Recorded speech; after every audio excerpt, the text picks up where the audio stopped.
I've heard Russell Martin try to justify his own decisions. I've heard him try to tell Rangers supporters that they're watching white when actually they're watching black. I've heard him say that Rangers were brilliant in the first half at Livingston the other day.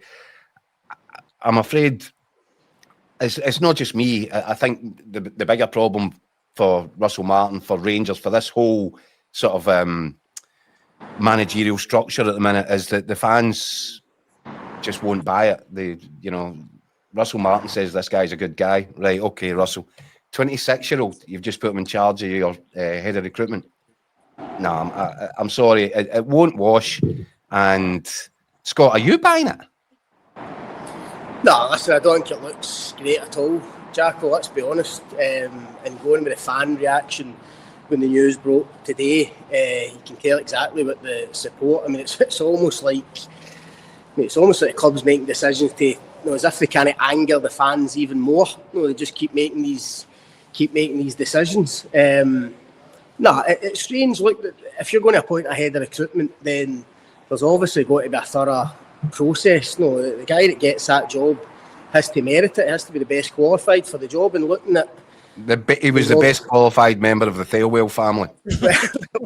Looking at Robbie Thelwell's CV, I mean, clearly, as you say, young, inexperienced.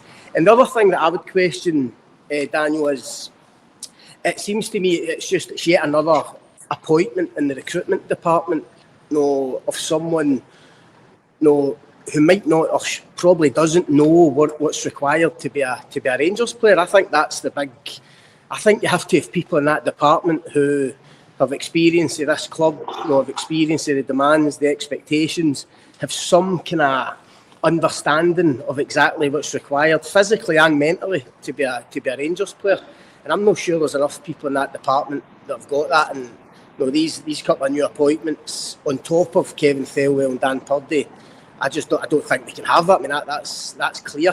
And the other thing is, people are questioning Kevin Thelwell's recruitment at the moment, and it looks patchy, obviously, going with results and performances. Of course, you have to give these players a bit more time before you make proper judgments on them. But I'm just surprised that the owners seem to have given Kevin Thelwell this kind of leeway to go and appoint more people that obviously knows from Everton when there are serious doubts about the summer recruitment.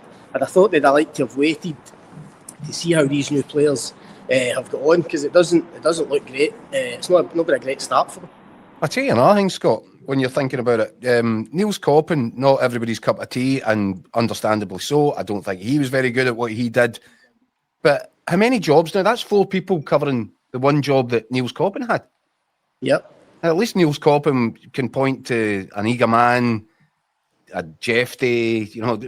Rangers managed to turn a wee profit there, albeit they used the Eager Man money to buy Chamiti from Everton. I don't know how you begin to even justify it. They are creating new roles, filling them with family members and old pals from Everton. I think it's absolutely staggering. I think it's actually insulting to the Rangers supporters, this. And also, Keith, I mean, Kevin Thelwell went on record when the transfer window closed, basically admitting that they were going to they've shopped in the English market because it's the market they know best. And if you were making more appointments to the recruitment team, you'd have thought they might want to look further afield, broaden some horizons. Yeah, but it looks like Rangers when they plucked an Eager Man from relative obscurity. So with these appointments, obviously been at Everton, Kevin Thelwell's son previously worked at Villa and Norwich, I think, as a scout.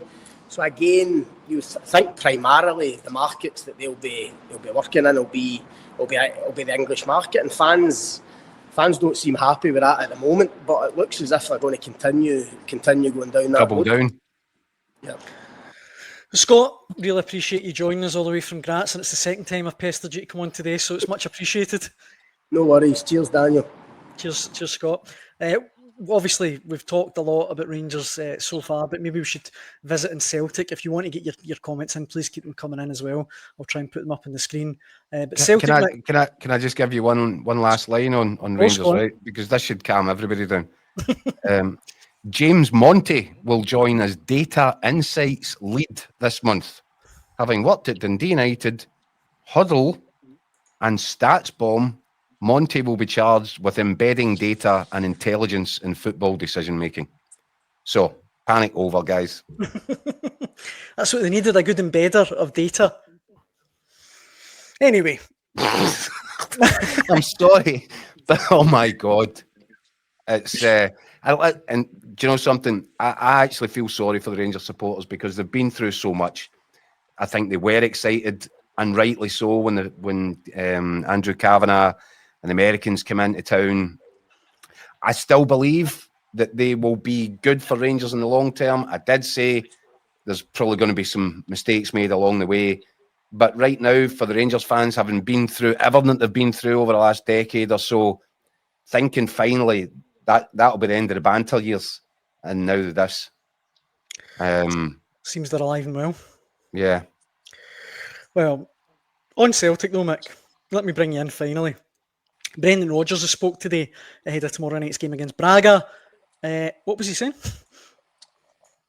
Listen, I'm just still stunned at this guy, Thelwell Jr.'s 26 years old. I mean, talent spot at 26 usually dancing at 3 o'clock in the morning. And my goodness, 26. Occasional slide tackle in the kebab shop at 3. 26 years old. That's ridiculous, man.